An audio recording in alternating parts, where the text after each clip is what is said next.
Council members, do you want to go to item 99 now, or do you want me to take all of the items together? It's up to the council. We go on item 99. An ordinance placing stormwater sewer utility service user fee charges into effect in accordance with the authority of Title 33, Chapter 2, Part 7 of Louisiana Revised Statutes and Local Services Law, Title 33, Chapter 10, Part 1 of Louisiana Revised Statutes with respect to stormwater public utility district and a joint commission to administer the terms of the joint intergovernmental and local services agreement created by the Metropolitan Council in the parish of East Baton Rouge, confirming the levy, collection, and dedication of said stormwater utility service fee charges by parish attorney on behalf of the office of the mayor, president, and Department of Environmental Services. Let me say a few things. Number one, there has been a request to delete this item by the mayor's office. Number two, we're going to have a public hearing, and those of you who are here to speak on item 99, you will have 3 minutes, and let me apologize. I see there are a number of people here. I'm going to be tight on the 3 minutes tonight so that everyone who is wishing to speak on an item may be able to do so. So if I cut you off during your comments, please know it is not my intent to be disrespectful, but it is my intent to ensure everyone who is here to speak on an item has the opportunity to do so. And last but certainly not least, as I have suggested to all of the council members time and time again, I would suggest to those of you who are wishing to speak on an item, this is a challenging item. Please, if you have to be harsh on the item. Don't choose to be harsh on any one individual or any one of us up here. Should you choose to do so, I'm going to ask that you be placed in timeout. At this time, we will go to John Hillman. And anyone who is wishing to speak on the item, would you line up and come up and state your name and address for the record? Line up in threes so that you don't have to stand up a long time, if you don't mind. Go ahead, sir. Let's see, I got 3 minutes. Yes, I better sir. hurry, huh? Hey, listen, I appreciate what y'all do. I don't know why in the world you do it in this environment, but I'm 90 years old. I love this city. Over in Mr. Dunn's district there, since 1976, I had 4 wonderful kids go through the public school over there. Not $1 for gas or bus driver, but I would feel awful bad for my grandkids if I didn't try to speak tonight. I'm angry, and I don't know why y'all are not angry after what happened this last week or so. You know, number one, to feel secretly y'all put in the thing that was going to make it possible for 8 feet. And then we had the non-disclosure agreement, and I think that stirred me up. What, my people here that's supposed to be represent me, then they can't find out what's going on. So, look, since I only got a few minutes, oh my God, I've already lost half of BS in there. Council members, please deny the fee now so as to get the time to weigh why the stormwater utility is being put in place secretly without disclosing that to those you represent. Then falsely told there was a non-disclosure agreement. Surely that must have roused some of you. And now after demanding documents, you get pages mostly blacked out. Can't you feel enough is enough?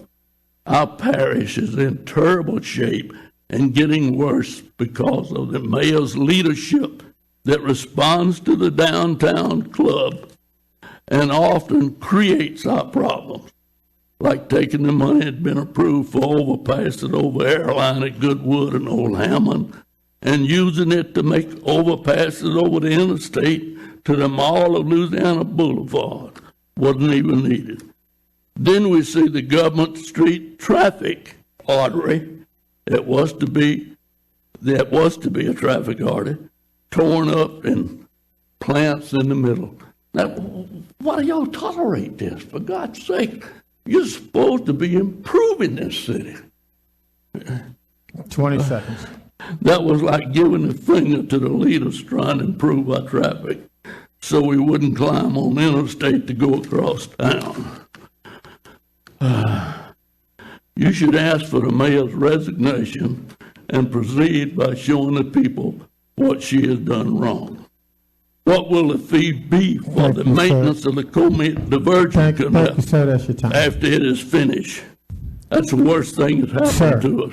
That's your time. Boy, oh boy, thank you a lot. I know it was important, but you don't really need to hear from people that lived there all their lives, you know. And as they watch the damn city.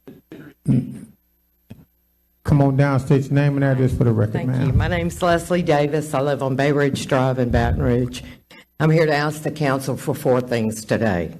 1, when the utility tax or fee comes up, to please vote no. There's no defined scope of work, no cost estimates detailed, no plan of execution, no time considerations for you to approve.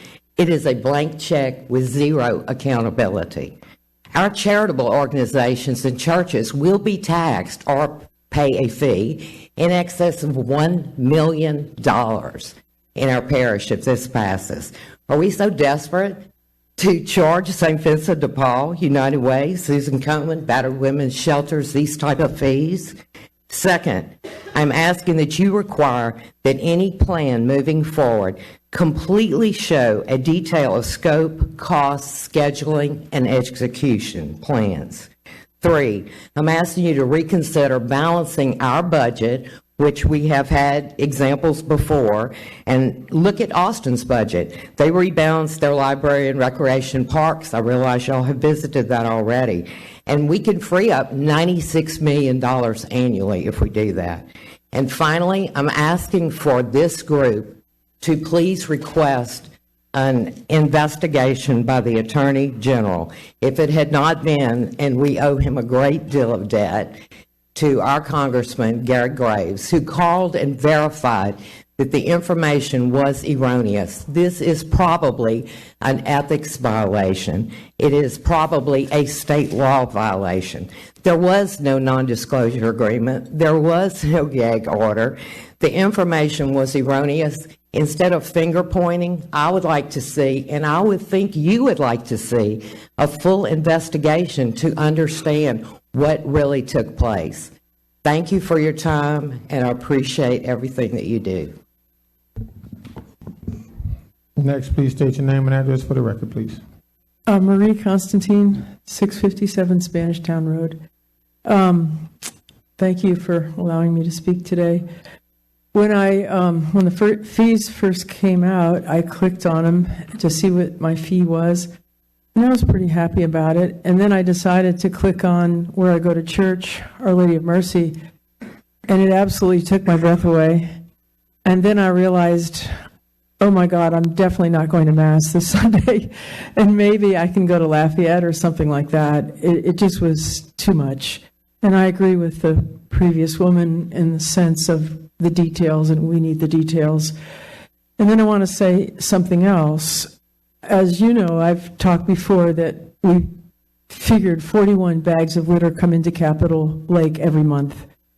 And if there were 200 pieces of litter in each bag, it would take 8,200 people to stand on the banks of Capitol Lake to create those 41 bags. And this dynamic is being played over and over and over in the sportsman's paradise. And Florida took care of it with these stormwater utility fees, put on a utility bill. And with 211 communities now, there is no reason why we can't pause this whole nightmare and take a look at this and study the fees and come up with something reasonable. There's got to be some place in the middle. And I'm wondering what life was like when our grandfathers realized that death and disease was resulting from sewage. And somebody, I don't know the history of a utility bill and how that became a permanent funding source.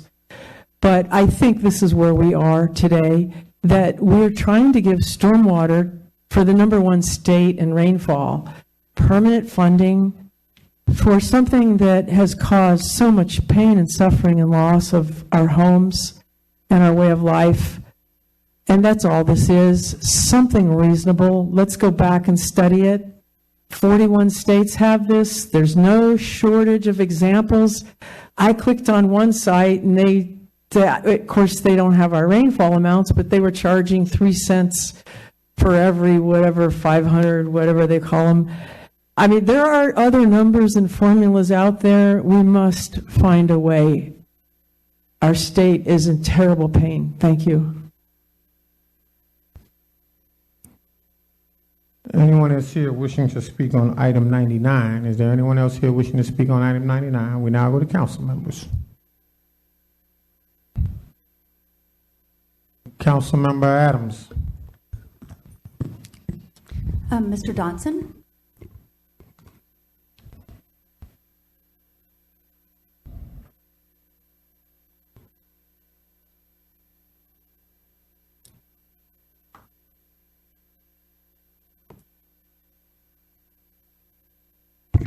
Hi. So, Mr. Dodson, I want to give you an opportunity to answer some questions. When did your office first become aware that we were potentially going to have a federal enforcement action from the DOJ, EPA, with regard to our MS4 permitting and our noncompliance?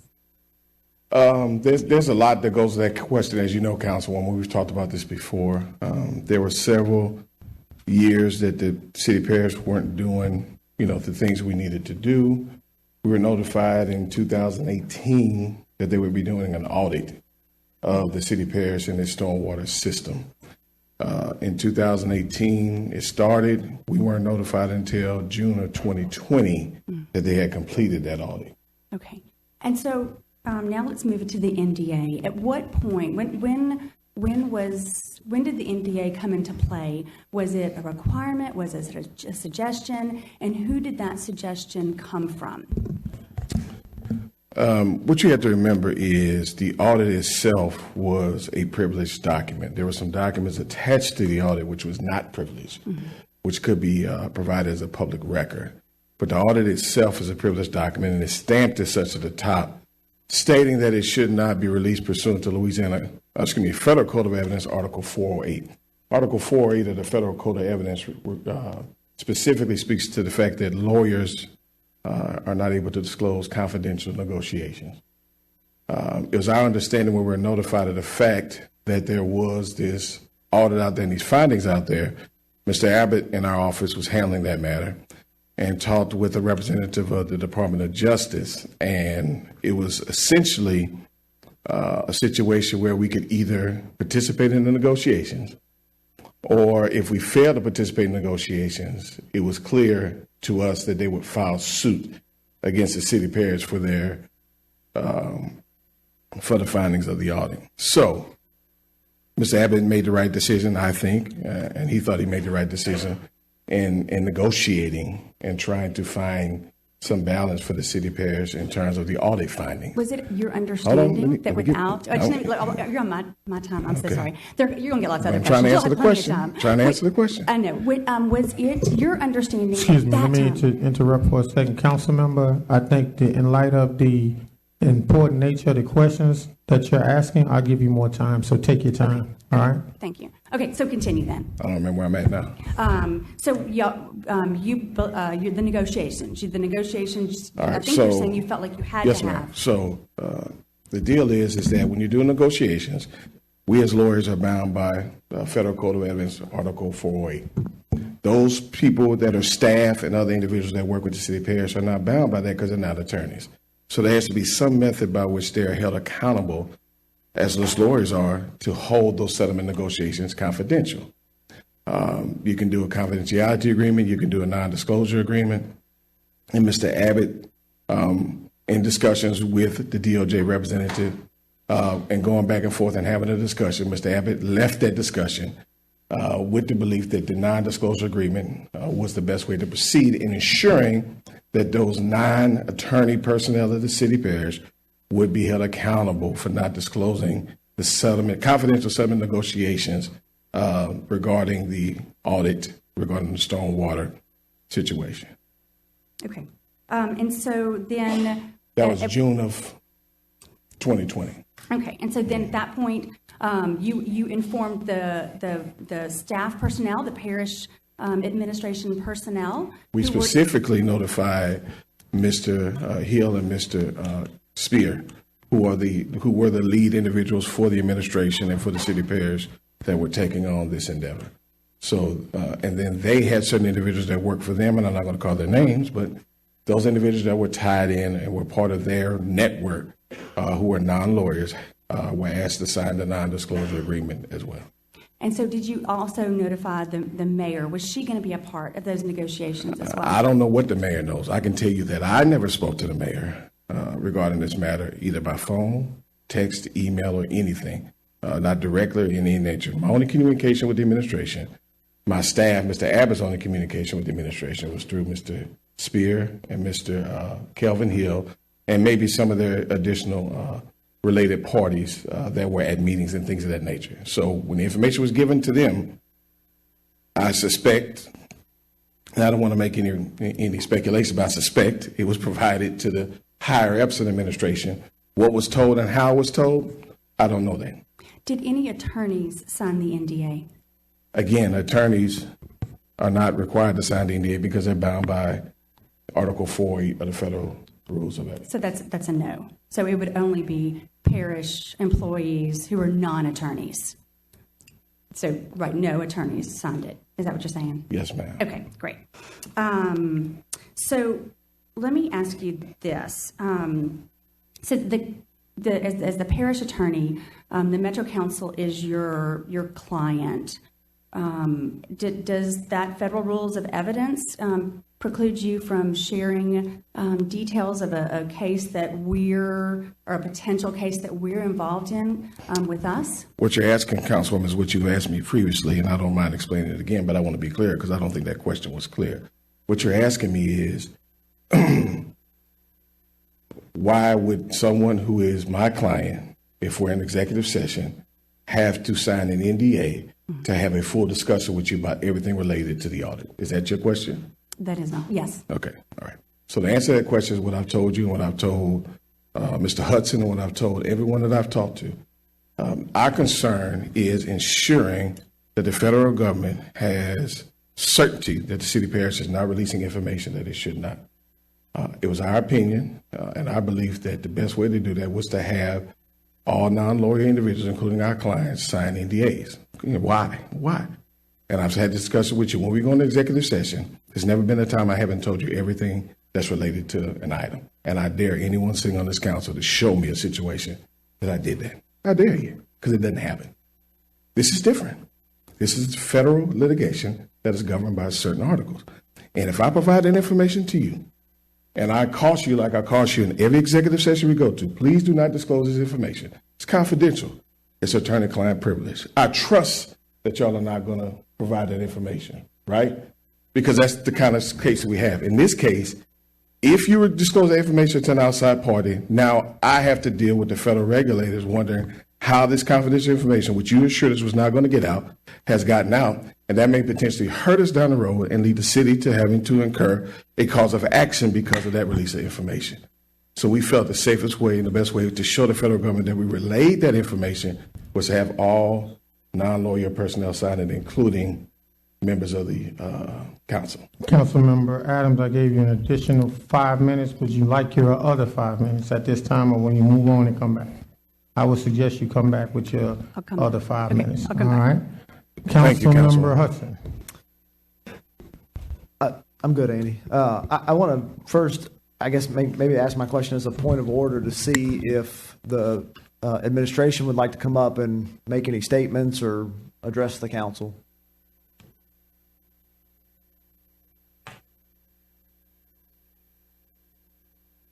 While we're waiting for that, oh, okay.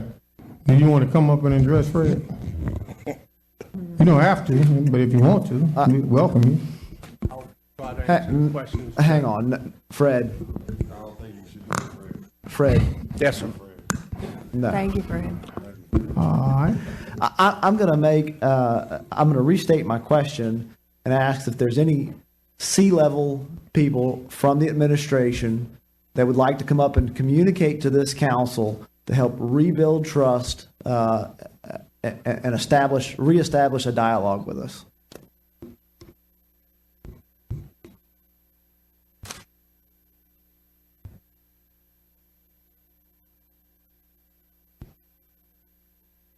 Thank you very much. I can basically say that what Andy explained was correct, that our understanding always was, and I think it was really to the council, that we were not allowed to speak on anything. So again, I know that was certainly the mayor's position. She felt like she could not openly talk about anything, and for the most part, the internal workings of this were done at a staff level, really within Kelvin and with Richard Spears. Thank you. Daryl, I still have a couple questions. When it comes to our timeline, we still seem to be at odds with the information that we're getting from the administration versus what we're getting from Congressman Graves. Just yesterday, the mayor restated that we have an impending deadline, and then I received an email from Congressman Graves' office just before this meeting started that there is no impending deadline. May have. Andy probably can speak of the deadline because I've not been involved in the deadline issue. Andy's been in those meetings. You want me to answer? Daryl, hang on. Yes. The mayor released that statement. Mm-hmm. And I think again, those are the deadlines that the mayor's been given. The mayor was the one in the meetings with Andy and with LDEQ. I don't know who was in that meeting. So again, that was information that was provided to the mayor. And do you have a document that says, I've seen the email that was sent from Mr. Bidwell earlier, and I see some benchmarks in there. I see MCMs, which are part of the MS4 permit. I get all that. I understand that. But I don't see in any documentation where it says a specific date or a specific month, right? Please. So, sir, on the document that was shared with you all as well as released publicly earlier today, there are 3 dates. And this is based on the August 30th meeting that the mayor had, as well as members of our team and the parish attorney's office with Louisiana DEQ, with the EPA, and our staff. In that email, there's an attachment called the agenda. And if you look down to item, 6B, there are 3 dates listed. Number 2, MCM1 due by October 15th, 2022. There's a second date, November 19th, 2022. And then the third date is January 15th, 2023. So here they show 3 different benchmarks that are expected to be met, as well as when those are expected to be met. Right. But we're not talking about benchmarks. We're not talking about MCMs. The statement from the mayor president's office is that federal enforcement action will begin February of 2023. What you provided me doesn't say that. The information coming from Congressman Graves is that that deadline is not real. Has the mayor reached out to the congressman to see if maybe he can help? I can't say whether or not they've spoken. Daryl? I can't either. I don't know if are we living in a parish where our mayor president can't reach out to our congressman? I mean, I can tell you as an elected official, he's been one of the most open and eager to help in any situation. And we haven't reached out to him about an issue on huge federal enforcement that costing our taxpayers millions and millions of dollars. And that communication can really work both ways. I don't know if they've communicated. I'm not aware of that. Can we address that? Can we call him? Yeah, we can certainly find out. All right, thank you. We would think the communication would have happened the other way too. Thank you. I would just follow up by saying,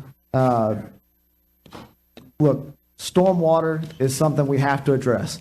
MS4 is something we have to address. I'm going to pause. I'm going to pause and let the mayor address us. I apologize. I was handling city business. How can I assist you, Councilman? Did you hear the question? No, I didn't hear it. Mm-mm. All right. So the specific question is, you and Congressman Graves seem to be giving us different dates, right? So earlier today, Mr. Armstrong and Mr. Bidwell sent us some information that includes a document called Agenda for 8/30/2022. In that document, there are several benchmarks listed, but there's no specific date. But as recent as yesterday, You doubled back on the date that we have impending federal enforcement action. This council received an email from Congressman Graves' office before this meeting started saying that, again, there is no immediate federal enforcement action pending. Help us figure that out. Can we communicate? Absolutely, we can communicate. That's why I'm here. So, first of all, I am referring to this document, which I think all of you all received, that was from a meeting that I was in on August the 30th. At that meeting, as you will notice, do you all have that document? Because it would be good if you could refer to it. Let's see if we can get some copies of that document. Ms. Harris, can you help It me might out have been with some email. copies of Is that it on your document? email? Okay. The document she has, can you help us get some copies of that? No, I think they have it. You have it on your email? I have it. Yes, ma'am. Okay. So in that document, if you'll notice the agenda, it says EPA and LDEQ enforcement meeting with Honorable Sharon Weston Broom, East Baton Rouge Parish Mayor, staff regarding the City of Baton Rouge Parish and East Baton Rouge MS4 program. Okay? If you go down the agenda, and this is just one of the documents that was included. If you go down the agenda, it says identify action items. And then it says MSM1 by October 15th, City Parish. MSM9 by November 19th, 2022. All MCMs by January 15th, 2023. Now, Councilman, I can't explain what the congressman said, but all I can tell you is the truth of what I was there and the documents that I received at that meeting on August the 30th. So where on this page does it say federal enforcement action will begin after January 15th, 2023?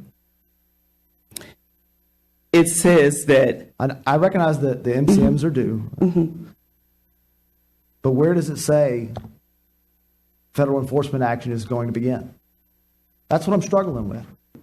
And I have the letter from Congressman Graves. Yeah, I here. have that letter too from Congressman Graves. But it was our impression after that. Do you have the rest of those documents, Mark? They did. Yeah. I will tell you that at that particular meeting, that is why they said January 15th, because we were trying to get an extended deadline beyond January 15th. So it became very clear to us through documentation, I believe it was on, oh, here, okay. It says, plan to be fully staffed by February 2023. And this was one of the MS4, this was part of the outline that was part of that package. And then it says, all MCMs submitted by February 15th. That's part of the documentation as well. So this is where we got the dates. Councilman, there was no attempt, and you talked about communicating, so let's communicate. There was never any attempt to deceive or to do anything that was unethical. All we were trying to do was to comply. Now, because of what has transpired, we believe that you're right. More communication perhaps needs to happen. Does that mean that all of this is off the table? That's a conversation you will have to have with the federal government. All I know is about the meeting that I was in and the response that we gave them in terms of what we were going to do so that we would be in compliance. And so these processes are still going on. The process around October and November and January, these processes are still going on. We still, even though we take this off of the agenda, we still have to comply and have those reports to them. Thank you, Madam Mayor. I'll only end by saying, when this process began, I believe that several council members expressed grave concern about the lack of a communication plan and the rushed timeline. This is too important of an issue for us to have put forward a plan that was not done to the level of detail that it should have been done. So my request to you, my request to this entire council, let's involve our federal partners. We have good partners there. We have good relationships there. Let's involve them. Let's get together as a group and find a way to address this problem. I will commit to doing that with you, and I hope that you will work with this council on doing it. But we have to be involved in the discussion. We have to be involved in the minutia to accomplish that. So, thank you. Is it possible for me to respond to that? Absolutely. Okay.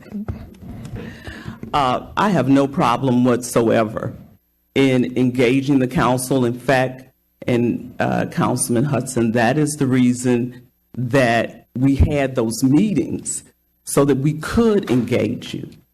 Were we put on a expedited timeline because of this August 30th meeting? Yes, we were.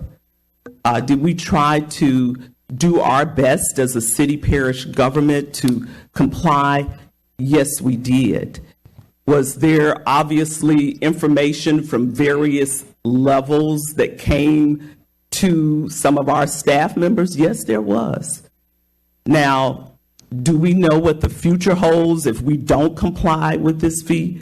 No, we don't know what the future holds. But I know one thing that I can certainly share, and that is that I have no problem, and I never have had a problem, trying to keep the lines of communication open. But trust me, when I operate, my motives are not political. My motives are to help the citizens of this city and parish. And when the alarm went off that our citizens may have to pay an exorbitant amount of money because of a potential consent decree, that concerned me as the mayor president. And I think you know me well enough to know that there were no ulterior motives in trying to do this, but to serve this community. Thank you. Councilmember Noel. Thank you. Andy.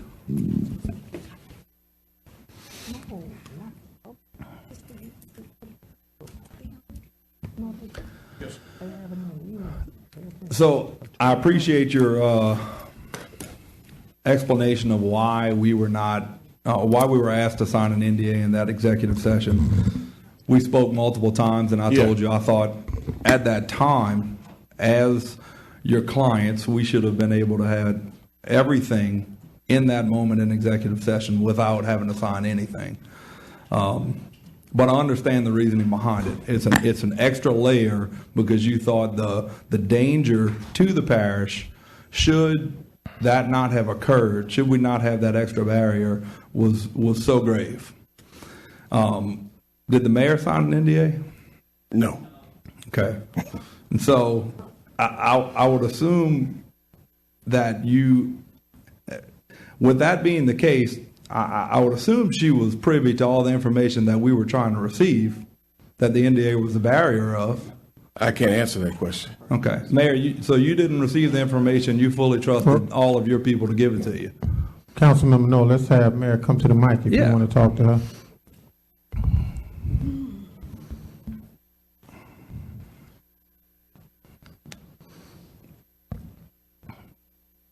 So, Mayor, some of the information from the meeting, from the documents we were seeing, it seems like some of what we were trying to receive. Mm-hmm. And so, in that meeting, you received that information, or even prior to that meeting, and subsequently, without ever being asked to sign an NDA.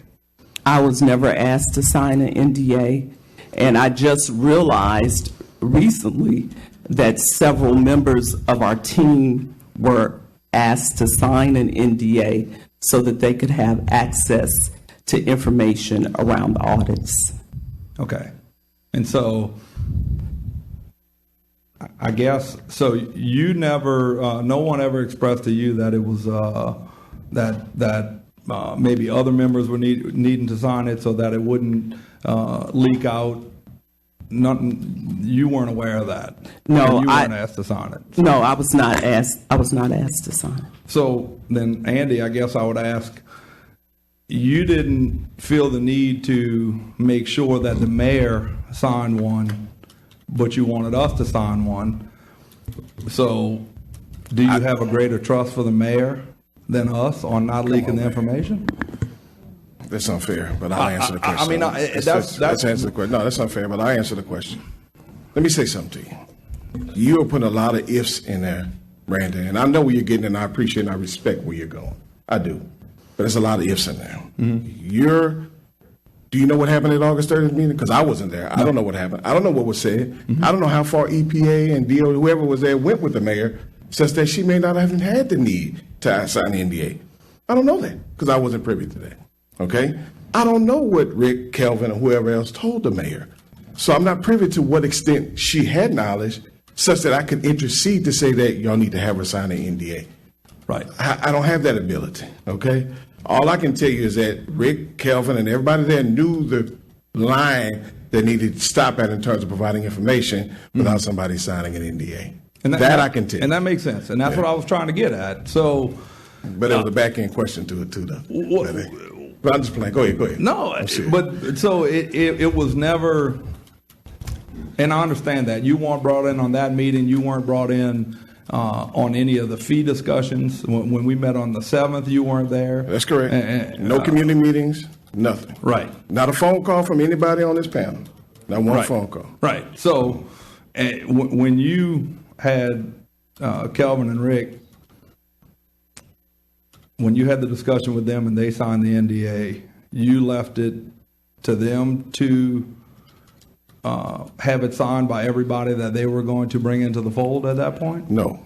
Bob Abbott ensured that they gave us a list of everybody that was going to be involved. This is my understanding, and I'll clarify that Mr. Abbott if I'm wrong. It's my understanding that we asked them to provide us a list of individuals that at that time they knew were going to be working on the project, and Mr. Abbott facilitated having every one of those individuals sign an NDA. That's my understanding. And again, I like to put a caveat in there. I like to talk with him to make sure that that's accurate, and I will provide you any information that's not accurate with that statement. But that's my understanding. Thank you. Yes. Thank you. Councilmember Moak. Yeah, so Brandon went off on my question exactly, and I was going to ask the mayor the same thing, if she had ever been requested to sign an NDA.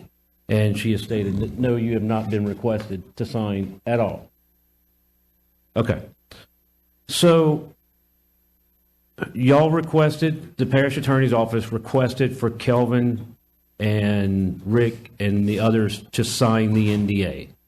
Yes, we asked them to sign it. That's correct. The parish attorney's office asked them to sign it. Correct.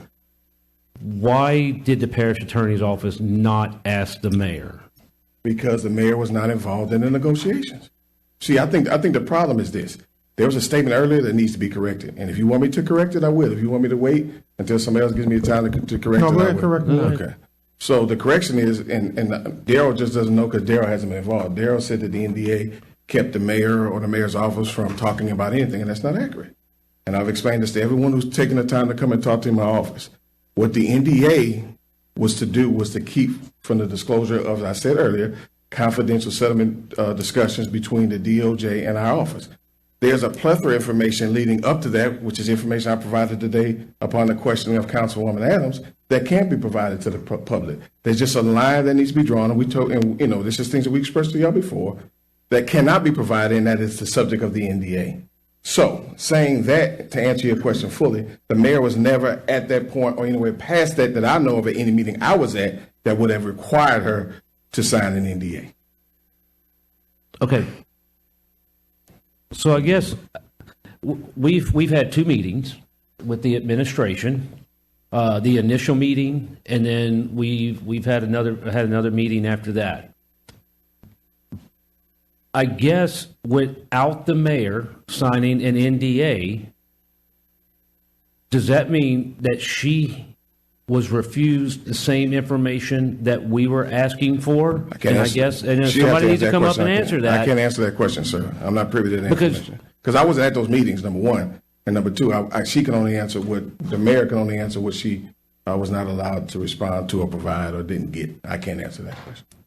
Mayor, if you would like to, or I don't know.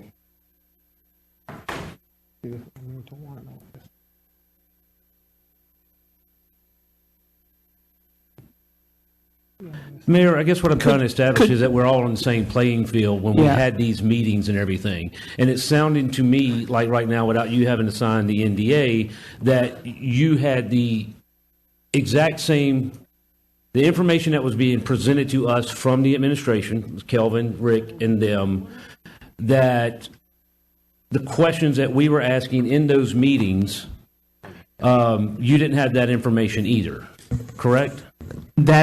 I had the same information that you all had. I was communicating from the same information. If you were in those meetings, you will recall that I didn't necessarily lead the meetings because, as you've heard before, we have people who work at different levels.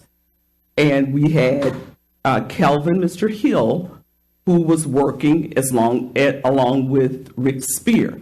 They were the leads on this. I was responding. I didn't answer a whole lot of your questions because I didn't have all of the answers. They were the experts in this area. So the information that you all had was the same information that I had.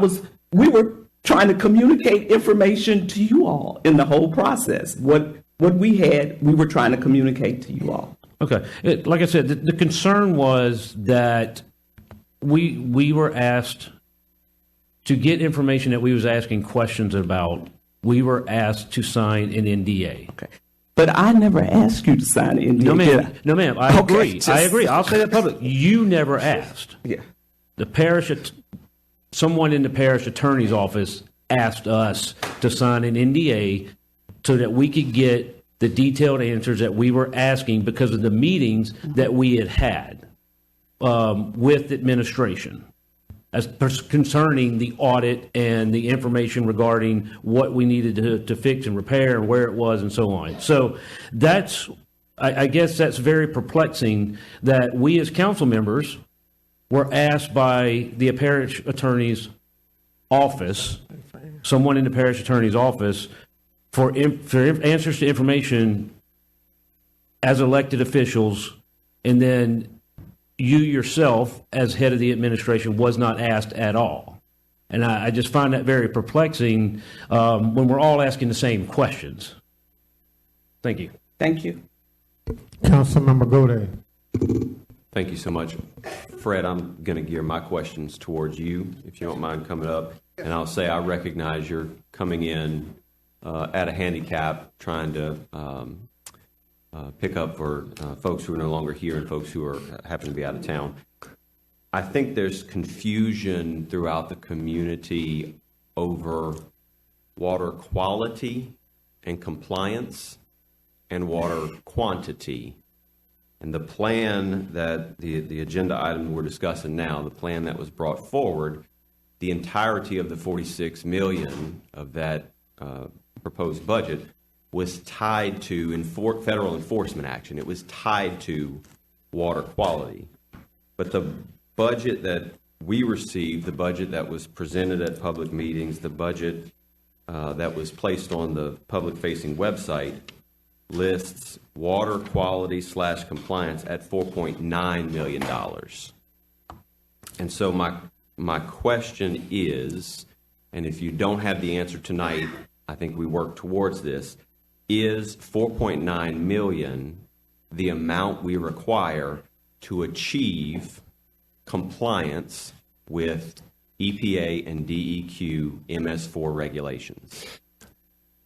I can answer part of that question because sir. I had a meeting earlier today to ask that particular question. Thank Because, in reality, in the real world, the way the feds look at it, and I think most people look at water, water problems we have, quantity and quality go hand in hand. Because part of the quality issues is the fact that we don't fix the ditch banks, or we don't have fill material in pipes and things like that. That impacts the water quality. So when we look at this, while it's part of the water quality, but it's much more involved than that, and it also takes the component of having some maintenance requirements also as part of the program. Because I asked that, and it realistically, we're and it was an estimate, but it was somewhere around $25-26 million just for compliance with what we would have to do in regards to the program. The remaining part, while we have that, is to help with the other problems that we deal with, and I know because I hear it every day when it rains and the issues, and so do y'all. We need to address the water quality and quantity at the same time, and that was the intent of the program, and I feel like without it, we're going to struggle. And I think, as the mayor said, while I was not involved in any of the meetings, I asked a lot of questions about things, but I also know that when the feds get involved, it's not always good. It's always to a point where they're to the point where we need to do more, and we haven't done that more, and I think that's where we are, and we will be on January 15th for sure. So $5 million then is not anywhere near an estimate, in your opinion, And to achieve compliance. it is a component of that, but it will be much more detailed, particularly when you add the maintenance activities, which also need to be done. If I guess number one, what I'd say is I think we should formally ask EPA, DOJ to give us a timeline that we can work with. And I think we have a lot of evidence to show of actions we've taken in the last few years to address quality and quantity. I think we can outline those. I think we have a stormwater master plan that's being completed. I think we have action steps we're going to be taking related to that. I think we have a number of things we can demonstrate to them that we're working towards compliance. If we've got between now and January for somewhere in the neighborhood of 25 million, we have a lot of work to do. I will say that, and very clearly, yes, that will be a challenge. And certainly, I understand from where the mayor's position was, and we're trying to prevent, we want to be able to dictate our own rules and how we need to address this. If the federal government does get involved, which, I mean, at some point, I know they're involved. That's a fact. But if we don't get involved, then we're going to be at their schedule, their funding requirements, which will not be really conducive, I think, to our people of our parish. Yeah, very good. Thank you, Fred. I appreciate you answering the questions. Yes. Councilmember Dunn. Mayor and Andy, could you guys come to the mic, please? And as you come, I'd like to make a statement before I ask my question of you guys. The one thing that's clear with this situation is a lot of confusion. There seems to be different interpretations of what the documents say, what the meetings required of the city parish. And I do agree with Councilman Hudson that more communication and collaboration need to happen with our local partners and our federal partners. But I also agree with Mr. Gissel that communication works both ways. So I think we do need to get in a room with the mayor and Congressman Graves and Congressman Carter and all our federal stakeholders to help us get our heads wrapped around this situation. We shouldn't be doing this in silos, in my opinion. My question to both of you, I've asked you this privately, I'm going to ask it to you publicly. For me, the largest issue is not that many people, including the council, the public, the media, felt misinformed by the information we received. For me, the biggest issue is a narrative was created about the NDA and who it was with for some weeks, 3-4 weeks, I don't know how long it was out there before a third party in Graves clarified what the situation was with the NDA. And my question to you guys from your office and the mayor from your office, what stopped somebody from the office, whether it was you individually or the people who was running point on it to step in and say, hey, I don't know if we said it wrong, I don't know if you heard it wrong, but a false narrative is being created, and we want to correct the record.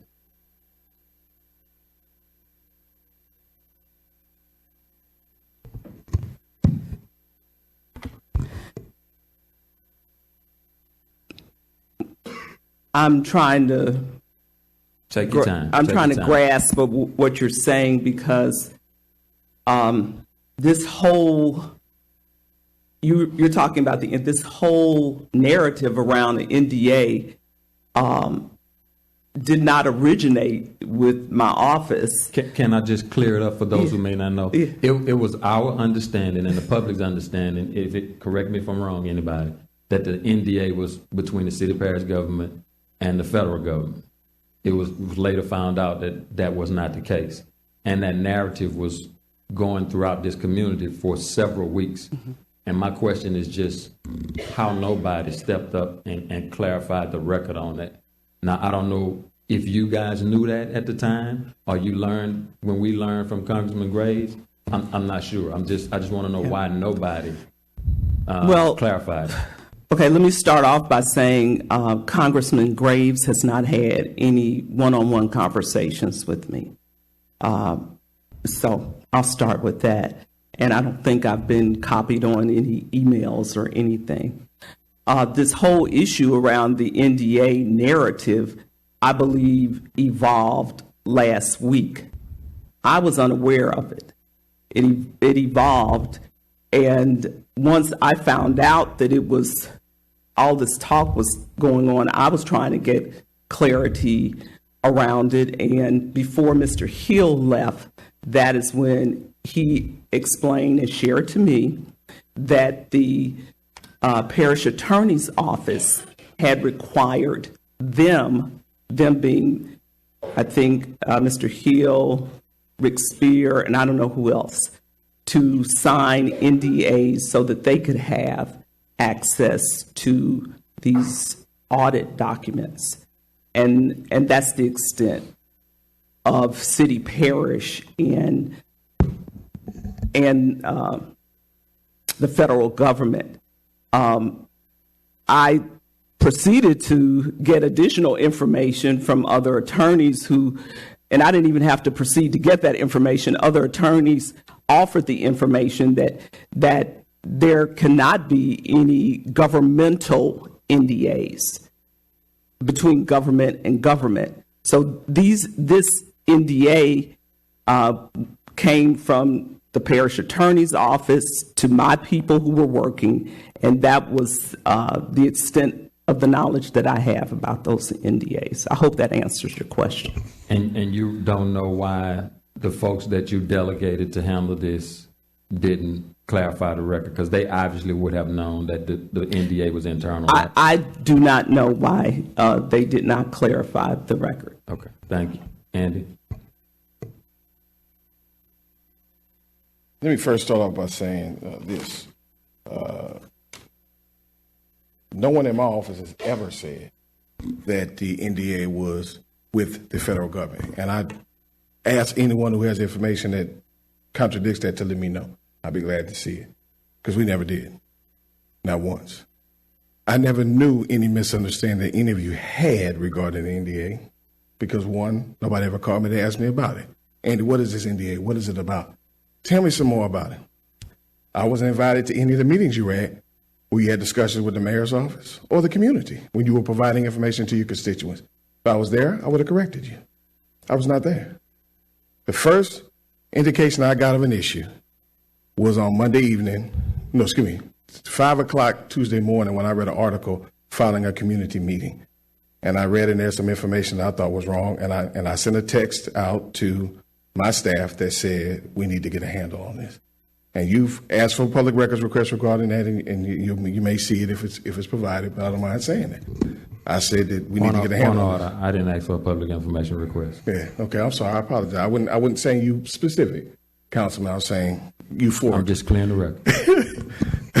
I wasn't pointing at you either, because my wife tells me I can't point, so I wasn't pointing at you either. But the bottom line, the point I'm making, Councilman, is That's the first indication my office got, and I jumped on it. And in the process of working with my office to come up with a statement is when Congressman Gary Graves came out with his announcement. That shifted us into high gear, and we worked with Mr. Armstrong to come up with a statement to be able to put out that evening, and the statement came out that evening. So I think my office acted in the manner it was supposed to act with regards to that, and we did what we were supposed to do. And again, not one time did my office ever facilitate any confusion that the NDA was with the federal government. And let me clarify, I don't want to get into whether it was said or not, because I don't recall if it was said or not either. I say that. But what I can say is that was the interpretation, whether it was a misunderstanding or a misstatement. And it was clear on the record in the media, print, news, that the narrative was being created in this community. So I'm speaking more to the narrative, because we can say tomato and tomato and have miscommunication. That can happen. But just like you said, for the record, I need to state for the record that it didn't come from my office. Okay. Yeah. All right. And if I can, do you mind, Councilman, if I say one thing? I want one point of clarification, something that Councilman Moak said. You stated that when we talked with y'all in executive session, you intimated that you weren't able to get the information that you needed. My recollection and my staff's recollection is, though y'all did not want to sign the NDA, which was fine, we were still able to provide y'all and our recollection all the information that we could up until that point, and answered all of your questions. I never had anyone ask me a question in that executive session that I felt went into the area that dealt with the NDA. So I just wanted to clarify from my position that I to clarify what I thought happened in that session, sir. And before I rest with my questions, Andy, and correct me if I'm wrong, with the narrative being created, you didn't feel the need, you individually or anybody in your office, need to speak to the public or to the council to clarify the narrative that was being created? Again, I'm telling you that the first time that, you got to remember, the newspaper says things sometimes because they get inaccurate information or they make it information that's confusing, correct? And so, in my opinion, it's not, my job is to make sure that each and every one of you understand everything that's going on. And so I made sure at the point that I needed to make sure that every one of y'all knew what was going on. My door's always open. At any point that y'all call me, I dare anyone on this council to say that they called me and I didn't return their call. Or they reached out to me and I wasn't there. And nobody did. Nobody did. And then y'all took whatever information, or somebody took whatever information and went to talking to other people. That's not something that we can be held responsible for. The moment that I felt like there was something out there that came that was being distributed incorrectly is when my office went into making sure that we needed to correct it. And that's how I feel, sir. Thank you. Member Moak, I know you want to speak and your speaker button's not working, but Councilmember Rock is up next. Go ahead, Councilmember. Unless you want to let Council Moak go to answer that. It's up to you. No, I just want to make a statement. I didn't want to use my time. The statement was, and you brought up you brought up the executive session.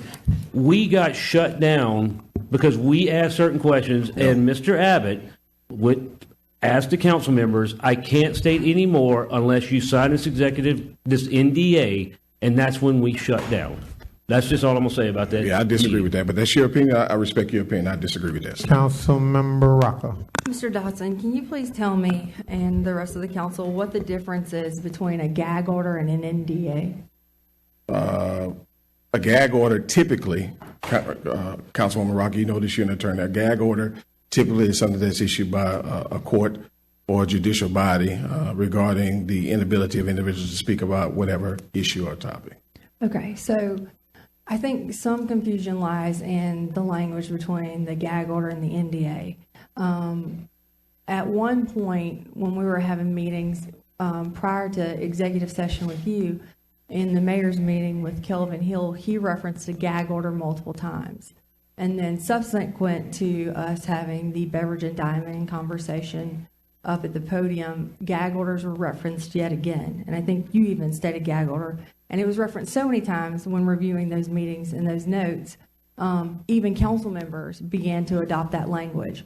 So at any point, was there a gag order, or is that language being confused between the NDA and the gag order? I would suspect that it's being confused, and it was a incorrect terminology that was used and was propagated, is my understanding. Okay, so when you referenced it, it was not a gag order, correct? correct? Whenever, I Okay, think. if you're asking me, and let me answer this way if I can. I think this is what you're asking me. So at that meeting, that was the first time that Mr. Hill came up and was trying to articulate the fact that there was an NDA out there. He incorrectly named what it was. He called it a gag order instead of a NDA, okay, while he was talking. In my opinion, on that, you know, hindsight's 20/20. Sitting back here now and Monday morning quarterbacking, I probably should have corrected him at that time, but the intent at that time was to make sure that everybody knew that information could not be provided. To me, the most important thing was to make sure that people understood that. Should I have corrected him right there? I probably should have, but to me, it was benign at that time. Now that we're here and knowing that all the issues that came from it, Monday morning quarterbacking, yeah, I probably should have done it. And in the future, that'll be something I consider. But at that time, that was my mindset. And I think what got across and what was supposed to get across was there was certain information that could not be provided, Councilwoman. Well, I think the confusion also lied in, we felt maybe there were two different things. And I think that was a point of confusion for some of us. Fair enough, but nobody called to ask me. Right. Fair enough. So with regard to Beverage and Diamond, and can you elaborate on how that's related to this service fee here, that firm? Not at all. No? No. The stormwater fee and what we're doing with the stormwater master plan are two separate things. But the NDAs that we were asked to sign originated out of that executive session for Beverage and Diamond. Correct, because Beverage and Diamond is assisting us with the stormwater master plan and the audit and the negotiations with the federal government. The stormwater fee is separate from that. So how is that related to what we're talking about tonight? It's not related. So there's no. It's not related. And let me explain to you what I mean by that, Councilwoman, if I can. Let me explain to you what I mean by that. What I mean by that is this. We have a stormwater master plan that has to be put in place, and it's due, and the mayor's correct, it's due by January. I can't remember, I think it's 15th, what the day, I don't have it in front of me, whatever the date is in January.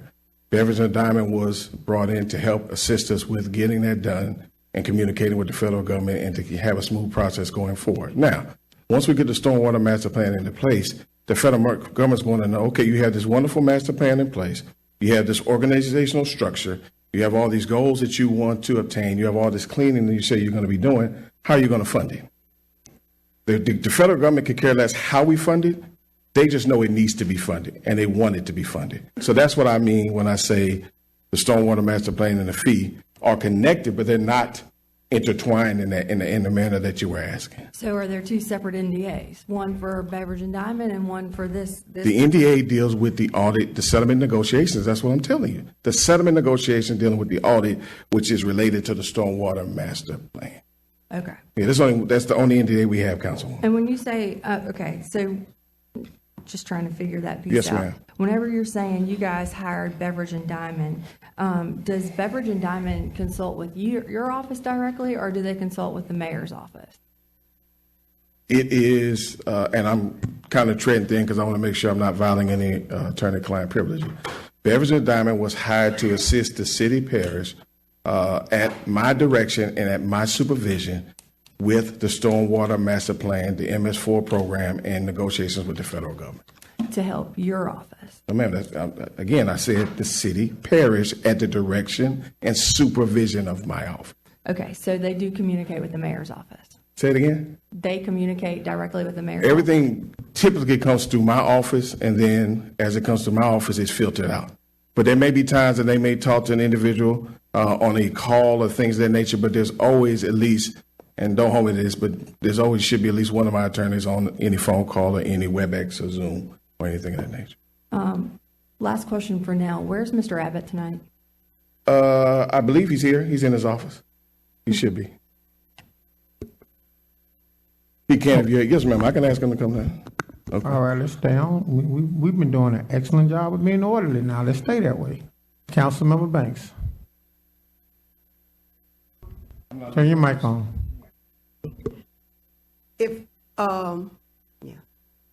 So, basically the parish attorney is hired by the council, and you represent the city parish on behalf of the council, right? Is that correct? The parish attorney represents the council and the mayor's office. Okay. And the city parish, right?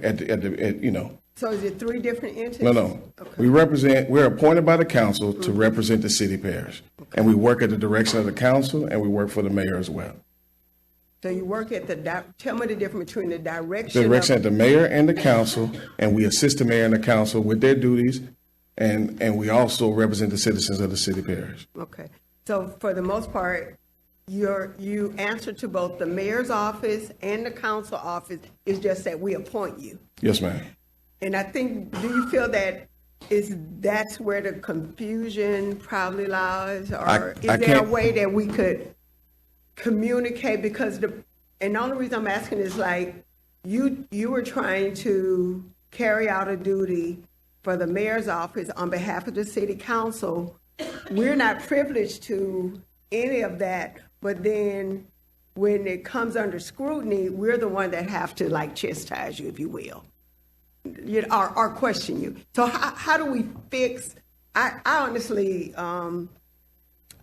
think that when you're dealing with legal terms, and one of the things you said, it is based on interpretation, and I do understand the cautiousness, because that is how you work as it regards to making sure you try to tighten things up to the best of your ability. So I get that. I think that it's like you caught between 2 masters in a way, and I was just wondering is this just the way the playbook has to always play out, or is there a way that we could systemically make sure these kind of things don't happen again? Councilwoman, I appreciate that. Communication-wise. I appreciate that question. I respect that question, but I've never felt like I was caught between 2 masters. I think I'm able to effectively do my job and provide whatever counsel the mayor's office needs, as well as whatever counsel and direction that this office needs, as well as representing the citizens of the city parish. So I've never entered into that kind of conundrum or problem. And if there is, there are methods by which we have to obtain conflict counsel and things of that nature where I think there's an issue. And I don't think I don't think my office has been in that situation yet. So we're in the thing where your counsel to the mayor's office is basically being blamed for the whole debacle. We on the council have various opinions, so you don't think that that's conflicted? Well, this is the problem, Councilwoman. And I'm to tell you my opinion. I provided information to, let me back up. The administration is the one who is handling this initiative, right? This is an administrative initiative. Right. My office is assisting the administration with handling this initiative to the best we can as their counsel, to talk to the DOJ lawyers, to help them decide the best way to go on pathways, and to provide everything they need to do their job. I provide information, and I cannot be held responsible once I provide accurate information, how it is translated or propagated down the line. That's not my responsibility. And I don't think that just because that may happen, that then creates a problem in terms of me being able to represent this entity and represent the mayor at the same time. That's just my opinion. So I do understand that, and I do agree. I think, like I've said several times, when you lead under fear, you make rash decisions, and I think that is what happened. This has not cost the city parish 1 penny. Nobody died, and to my sadness, I regret that Calvin Hill resigned for whatever reason. I think that he was one of the mayor's better hires. And I think that he was critical, especially when we're dealing with wastewater, stormwater, and Move BR. So I want to say that, the collateral damage that led to him separating from city employment does grieve me. I don't think this is nearly as big a deal as people make it. I'm gonna just tell you the truth. Nobody lost money. The fact that we have an agenda item that said it could be repealed shows there's a way out. I think that the opportunity for the mayor's administration, the parish attorney, and the council and the stormwater committee to go back and look at what the work, as Councilman Gaudet said, that has been done. And I think that should have been how this addressed. Congressman Gary Gray is one of my greatest friends. But I do believe that his first call should have either been to you or to the mayor's office, because that's where the seed of deception was planted. And basically, as you know, it's been stated, it's a two-way street. And in the interest of the city parish, if you want to make sure that people in this community, in the city are getting the information, let me check into this, and then let the mayor's office, let let the council know. So it sounded a little scandalous to me, the way that was handled. But from that, this, to me, I've lost 3 days and work on this item that has not cost a penny of money to no stakeholder loss. The comments that Council member. Yeah, please. You have talked twice. Oh, I have. And I have given you an additional 5 Okay, well, that's minutes. all right. So Well, you've that's talked- my point. All right. I just think this is just a bit much. I am, and I what I was going to say in addition to that, I think Mayor wanted to respond to something you said, so I wanted her. Well,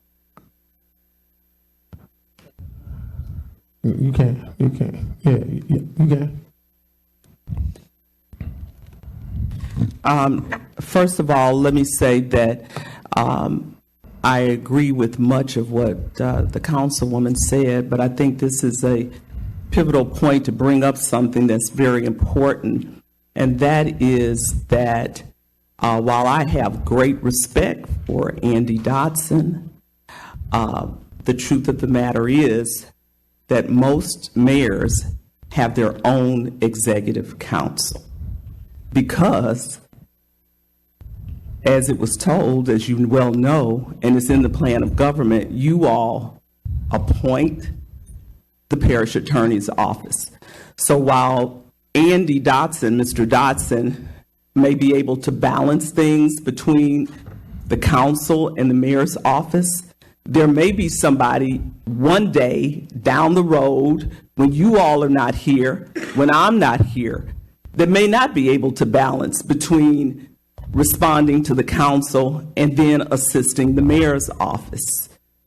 Because we're all humans, and the truth of the matter is there's that inclination in your mind that these are the people, the 12 people who hired me versus one person across the hall. But nevertheless, the best practices that are taking place across the country, what most mayors have, is their own executive council. So I would like the council to certainly entertain that, whether it's in the next budget or whether it's in a plan, a change to the plan of government. It is very much needed, and it's best practices. Thank you. Councilmember Coleman. Thank you, sir. First, I want to say thank you, Fred. You have inherited a lot, and but you can wear those shoes, yeah. And we thank you. I thank you. A lot of questions have been asked. A lot of flexing, in my opinion, has gone forward. And yeah, that's what I say, political overtones, suggestions, all of this. I agree with the fact that when you have conversations, it's a two-way street.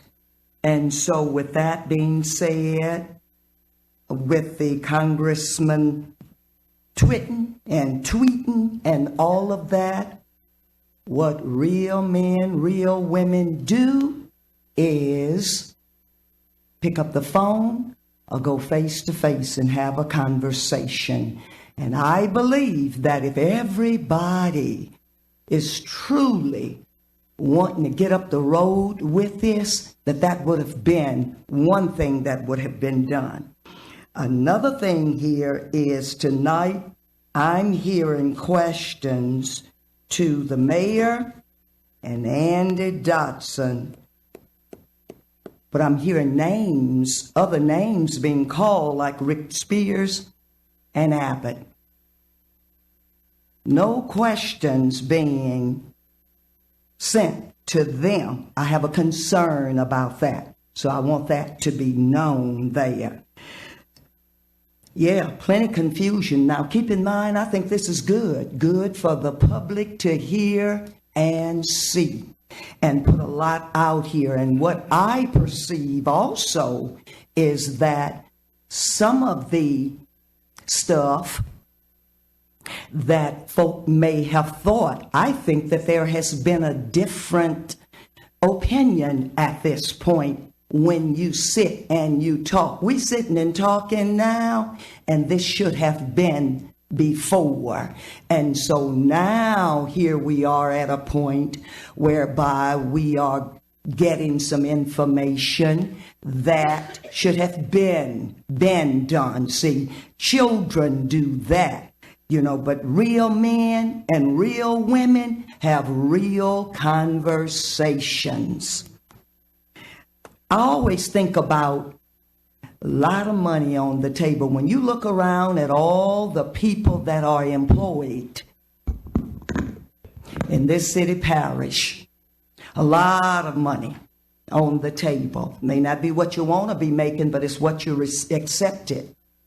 And so everybody must be accountable and able to carry their own water. And so and I'm going to say this, anybody know me? No, I can talk twice. If the mayor had to know all things, she wouldn't need many people. If Mr. Dotson had to know all things, he wouldn't need, I think it's about 19 in that office there. And so, plenty questions, some confusion in the beginning, I think, but I think some stuff has been cleared up, and it is my desire that some respect can really go forward and cause, as Mr. Hudson said, some good conversation to go forward. But I'm talking about real conversation where all political overtones and all that other stuff is out of the way. And you're really, really thinking about the people here that put every last one of us here, put the mayor here, and everybody really that's sitting in any seat. So then I ask the question, but don't try to answer it. Where do we go from here? But I want you to understand my concern here, and has always been from the beginning of all of this stuff that just tore up my weekend and my days and whatever.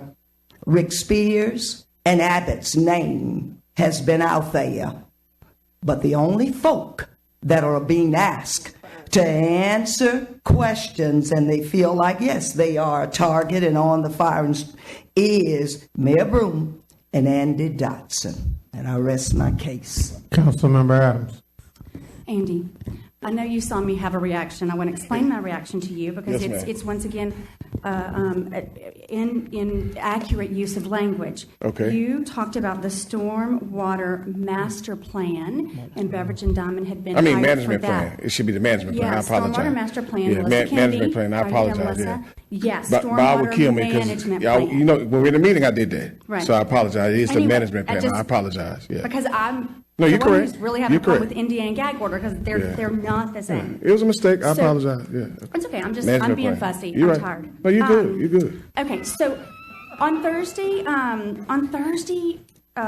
evening, when we were all in the Goodwood Library for the public meeting, I received a letter, and I think you indicated that you had heard about this from Congressman Graves, saying recent reports indicate the EPA and DOJ officials are requiring Baton Rouge officials to sign a non-disclosure agreement (NDA) prior to being briefed on the stormwater management negotiations. Are you aware that there in the Code of Federal Regulations is a policy against entering into final settlement agreements or consent decree that are subject to confidentiality provisions and against seeking or concurring in the sealing of such documents? It's the policy of the Department of Justice that in any civil matter in which the department is representing the interest of the United States or its agencies, it will not enter into final settlement agreements or consent decrees that are not subject to confidentiality provisions, nor will it seek or concur in the sealing of such documents. So this is federal policy. And then, you know, we have this from Congressman Graves, and he's basically saying, hey, you're requiring them to have these, you know, these confidentiality agreements. I mean, this is a problem. Like, this is our federal government out of control because there's a policy against this, and yet they found an in run around, haven't they? And so if Congressman Graves or Paul Sawyer or anybody with the congressman's office is listening to this today, we have a significant issue with our federal government doing an in run around a policy, and basically, I mean, I think you're indicating to us that you felt extreme pressure, a lot of pressure. You felt like you had to do this. That was Mr. Abbott when he was speaking. He said he was in the meeting. I wasn't in the meeting. Mr. Abbott provides you that context that he felt like, and I said this earlier, he felt like if we did not find a method by which we would ensure that our non-lawyer personnel were held to some accountability, and we couldn't do that, then we couldn't have the negotiation. And if we can't have the negotiations, the only result is that they would file suit. So that does equate the fact that it's going to be a suit filed against the city parish. Okay, but when you became aware of Congressman Graves' letter, you didn't think there should be a clarification that it was really federal rules of evidence that we're keeping, that we're requiring an internal NDA? I'm going to be honest with you. When I saw his letter, based upon the knowledge that I had when talking to Mr. Abbott, I had no reason to believe that the DOJ or EPA would have that strong of a reaction to the fact that they had no knowledge or awareness of the NDA. I mean, I provided, we've had a detailed discussion I don't want to have here about why the basis for that and everything of that nature. So at that time, I had no problem with Congressman Graves reaching out to him. I mean, that's his prerogative. He's a congressman. And in our opinion, it was during the negotiations and discussions we had with them. But I had no idea that they would ultimately come back and have that strong reaction. When they did is when we acted and we put out that statement. When he came back with his tweet, I don't do that, so I don't know what it's called. Whatever it is that he came back is when we were in the process of providing a statement to the public to clarify the best we could. And so, but this was Thursday night, and then we weren't going to get a statement till Tuesday morning. But again, and I've been working weekends. I mean, I've really been literally reading stuff weekends. Do you really want me to tell you how many hours I work a week for the little bit of money that I make? I understand. A lot of hours. And so, Councilwoman, understand, and I appreciate what you're saying, and I understand what you're saying, and I think I explained to you what our rationale was and what mindset I was in. I don't think that has anything to do about how hard I work on the weekends and whether I gave this attention. My wife would tell you, much to her chagrin, I give probably too much attention to the city parish. I understand that, but that's a long time. That's 5 days. Yeah. Hey, when I call Beverage and Diamond tomorrow and ask them who they're working with in the city parish, what names are they going to give me? I mean, I can't answer that question. I can't tell you what Beverage and Diamond is going to say. I can tell you that Beverage and Diamond work for us, and they're going to say that they work with our office. They're going to say that they work, with DES, with Rick Spear. And some of his people. So I can't tell you exactly who they're going to say because I'm not Beverage and Diamond. Okay. So I can't tell you that. But you're managing this contract, but you're not aware. Like, what is their role? I mean, they're lawyers, right? They're Councilmember Adams, I've given you 15 minutes, and we're going to move to Councilmember Hurst. Okay. Hold the noise down over there, please.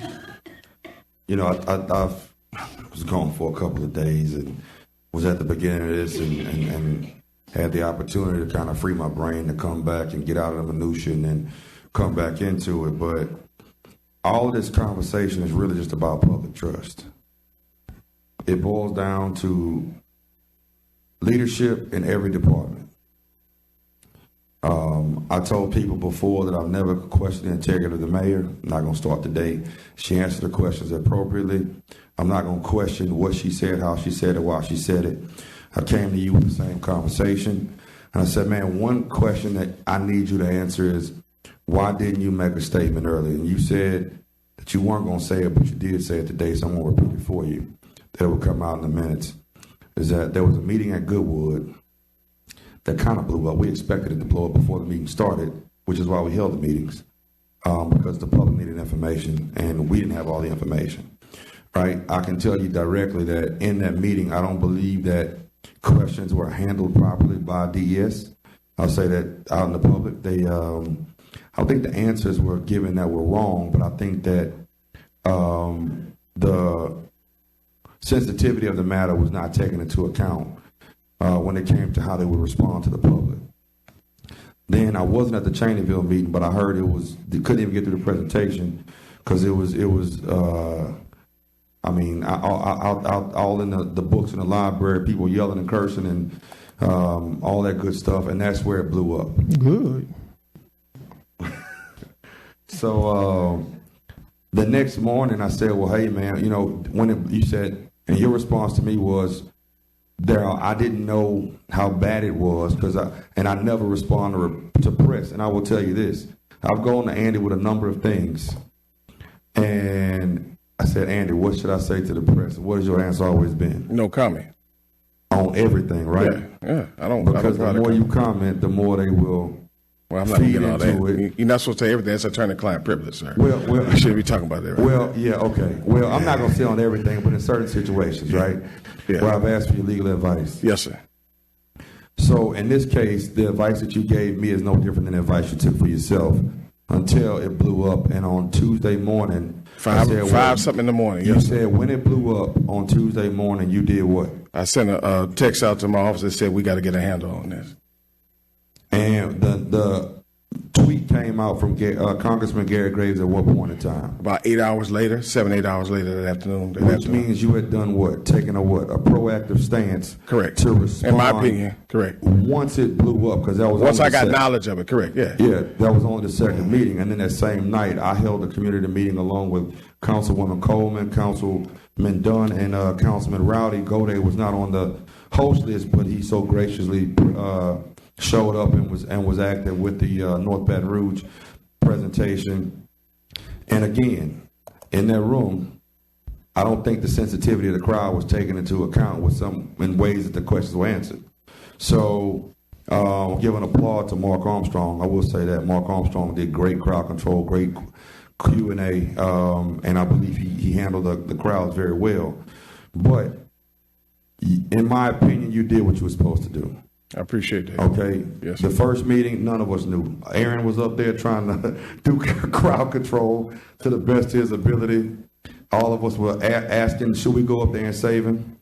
And the next meeting, I wasn't there. And then by the third meeting, we knew to set the precedence that we were not going to allow the loud talking, the over talking. If that happened, you lose your privilege to speak.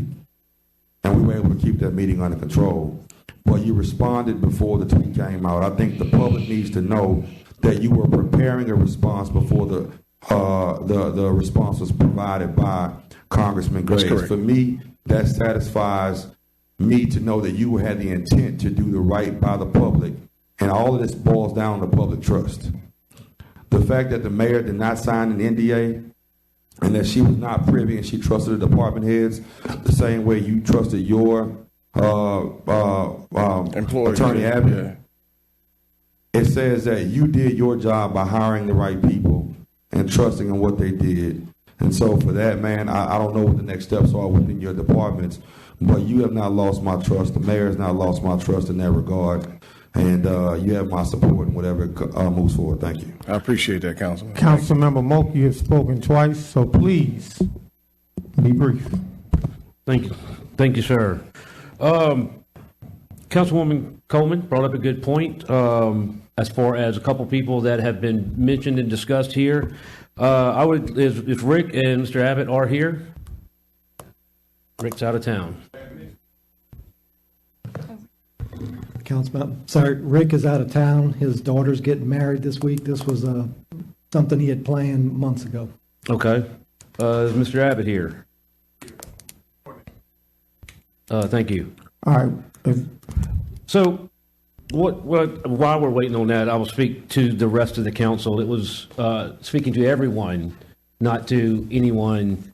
It was mentioned a while ago, respectfully, that nothing was lost in this. Nothing, there was no financial, there was no whatever. It didn't cost the city parish anything, and so on.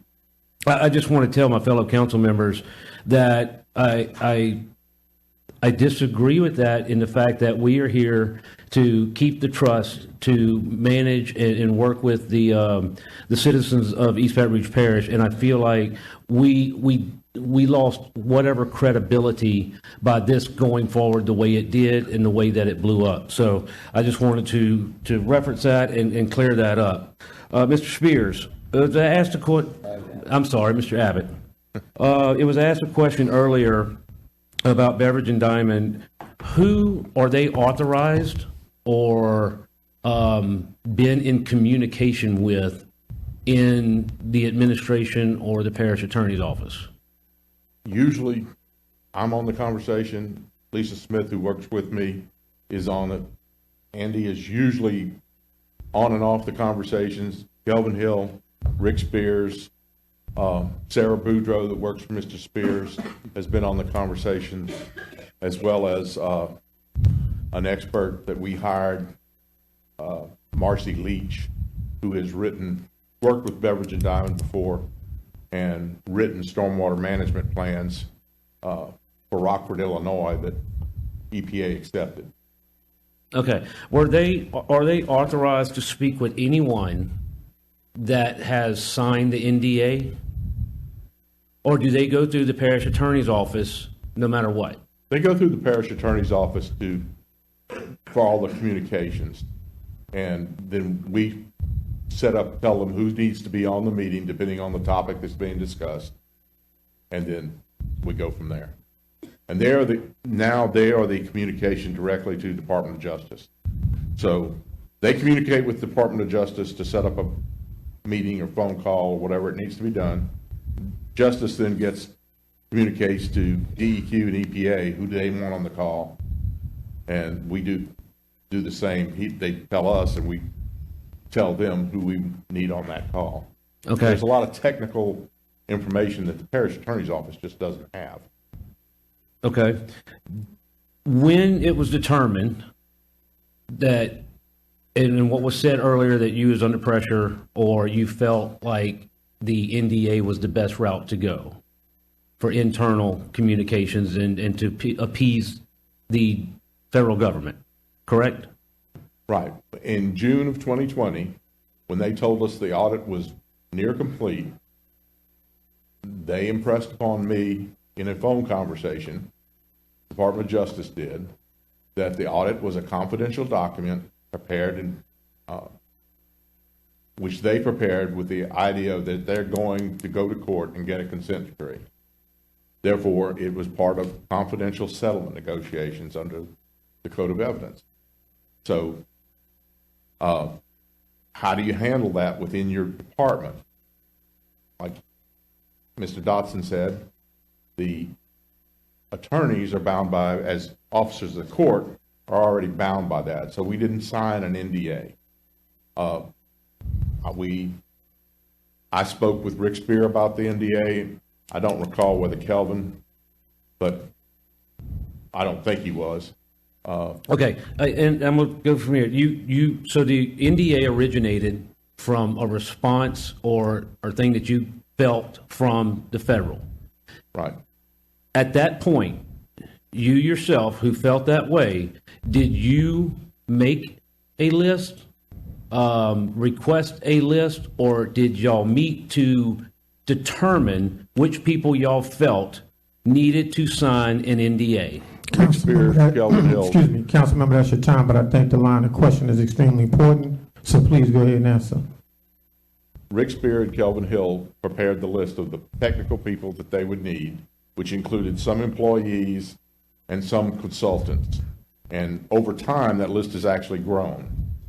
The new consultant that we brought on Ms. Leach, that we just brought on once Beverage and Diamond was here, also has signed the NDA.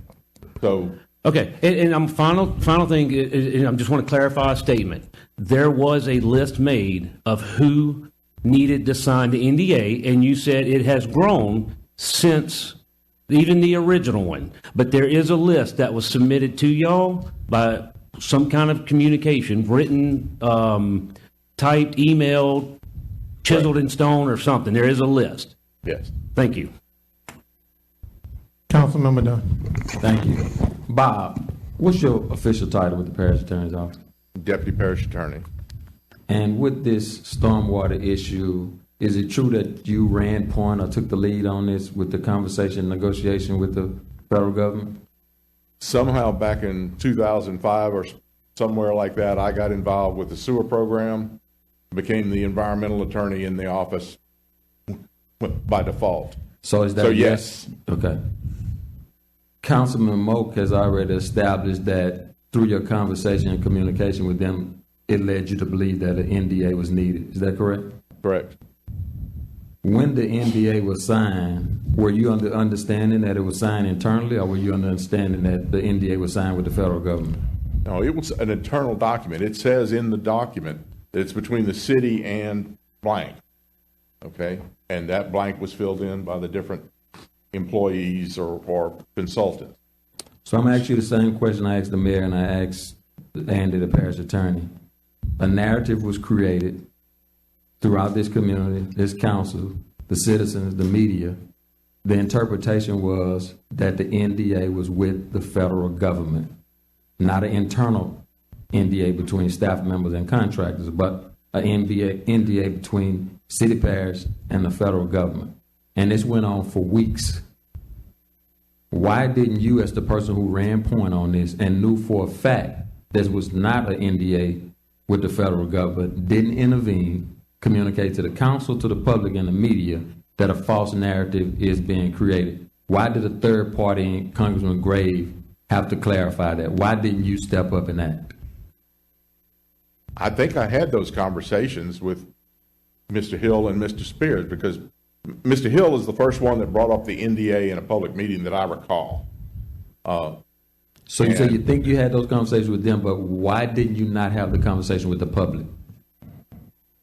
Why didn't you make the recommendation to the parish attorney, to the mayor, that, hey, a false narrative is being created. I've communicated this to Rick. I've communicated this to Kelvin. We need to communicate this to the council and to the public. It didn't occur to me. I don't speak to the press. I don't speak generally to the public. But you do advise this city parish, your employer, Andy Dotson, and the mayor on things that they should do. Thank you for your time. Ladies and gentlemen, let me say this. I want to, Councilmember Rocker. Mr.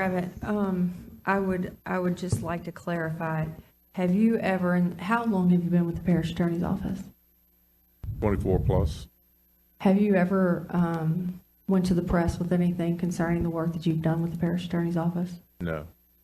I have occasionally spoken to a reporter after I cleared it with the parish attorney on a particular topic.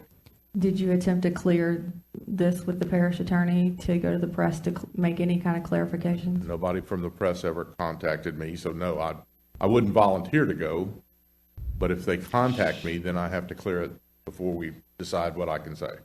And as far as it's concerned with regards to your employment, is there any type of procedure or standard in your office with regard to employees talking to press? Not that there's no written procedure that I'm aware of. Okay. All right. Thank you so much. Ladies and gentlemen, I want to thank all of you for a very, very civil conversation around an issue that, despite all that has taken place, is still one we have to address in our city parish. And whether we address it here at the council or the DOJ, the EPA, or who any of the alphabets choose to address it, it's going to cost us some money. And so it is my thinking we all need to create a path forward, a positive path forward. So I 100% agree with you, Councilman Hudson, that there needs to be a conversation. I agree with you 100%, Councilmember Dunn. We need to be at the table, and we need to get in a room, have a very, very candid conversation, Councilmember Coleman, and create a path forward for all of the 452,710 citizens who live in this parish.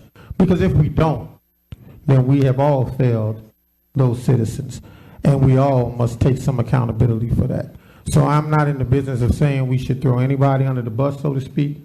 I'm not in the business of saying it's anybody's fault. We all have a fiduciary responsibility to do the research, read the paperwork, ask the right questions.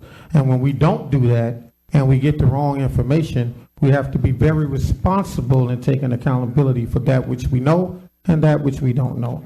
So I want to apologize sincerely to the citizens of Baton Rouge for my involvement in not making sure I asked the right questions, got the right answers, and provided you with the right information.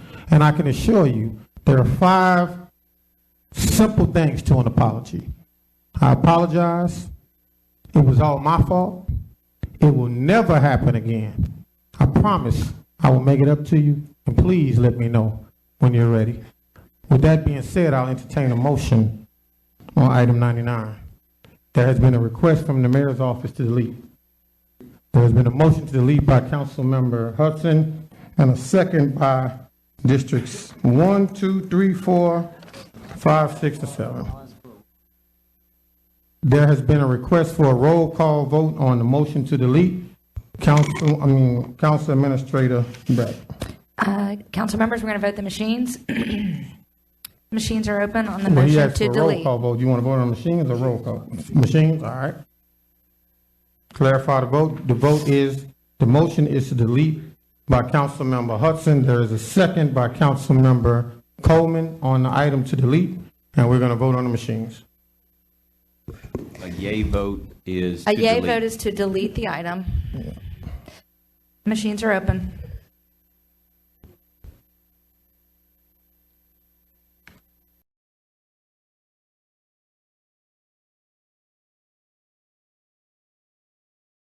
We now go to administrative matters. Ladies and gentlemen, we will begin with the administrative matters introduction. For point of clarity, Council Administrator, am I to read all 3 of them and then go through the procedure, or take them one by one? Take them one by one. We will start with administrative matter A 22-01450, a discussion and question and answer opportunity with the parish attorney regarding issues including but not limited to the role of Bard Abbott regarding the NDA, the stormwater fee item, and surrounding issues. This item may be discussed in executive session. The reason for this item being requested as an administrative matter is to expedite hearing on the public item. We need a motion to waive the rules so the items can be introduced. Is there a motion to waive the rules? So moved. Is there a second? Second. We need a public, excuse me, on the item, right? Or on the motion to waive the rules? On the motion to waive the rules? And you just have to hold a public hearing on it. Is there anyone here wishing to speak on the motion to waive the rules? We're now going to vote on the motion to waive the rules.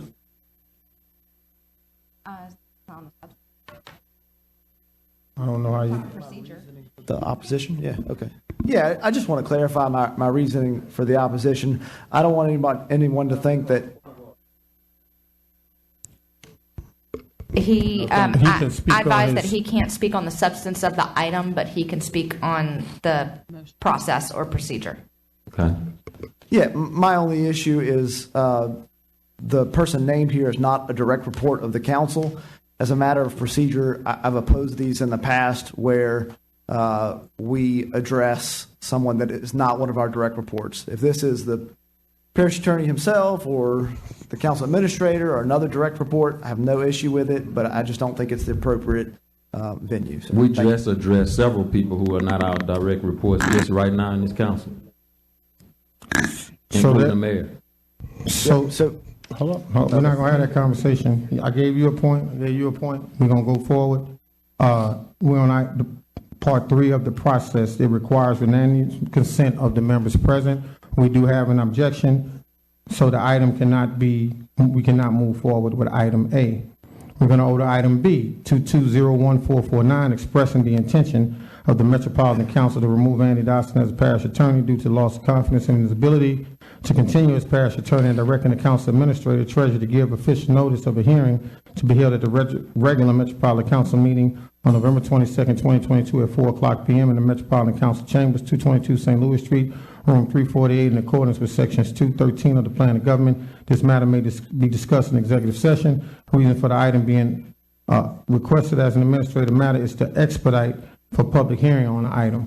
We now go to a motion to waive the rules to allow items to be introduced. Is there a motion to waive the rules on the item? There's a motion. Is there a second on the motion to waive the rules? There's a second. We go to the public hearing on the motion to waive the rules. Is there anyone wishing to speak on the motion to waive the rules? We're now going to vote on the motion to waive the rules. Does anyone here object to the motion to waive the rules on the item? We need a motion to introduce the item. Is there a motion to introduce? You'll object?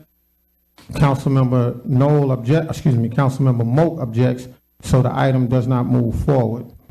We go to item C, providing the consent of the Metropolitan Council to waive attorney-client privilege with respect to those text messages and emails for which the council is declined that are responsive to the public records request submitted by council members on October 20th, 2022. The reason this item is being requested as an administrative matter is to move the public hearing on November 9th to expedite the production of documents. We need a motion to waive the rules on the items to be introduced. Is there a motion to waive the rules? Objection. I object. All right, there's a motion to waive the rules. Is there a second? Item fails for a second on the motion to waive the rules. Second. Item C, excuse me. We now go to item D, providing the consent on the Metropolitan Council to waive attorney-client privilege with respect to those text messages and emails for which the council and the client are responsive to the public records request submitted by council members on October 20th. The reason for the item being requested as an administrative matter is to expedite production of documents. We need a motion. We have a motion to waive the rules. Objection. Let me go through the process, ladies and gentlemen. I see everybody biting at the bit. Is there a motion to waive the rules? There is no motion to waive the rules. Item fails. We go to item E, authorizing the mayor president to accept the grant award in an amount of $35,758. That's right. I'm talking.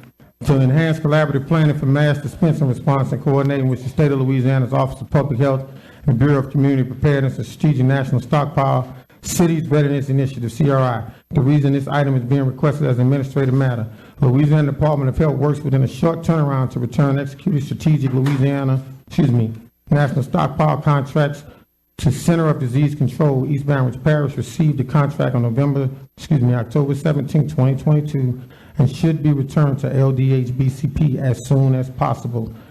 We need a motion to waive the rules on the item. Is there a motion? So moved by Councilmember Hurst. Objection. Seconded by Councilmember Coleman. We have a public hearing on the item. Now we're going to vote on a motion to waive the rules. The motion to waive the rules has been objected by Councilmember Dunn, so item E does not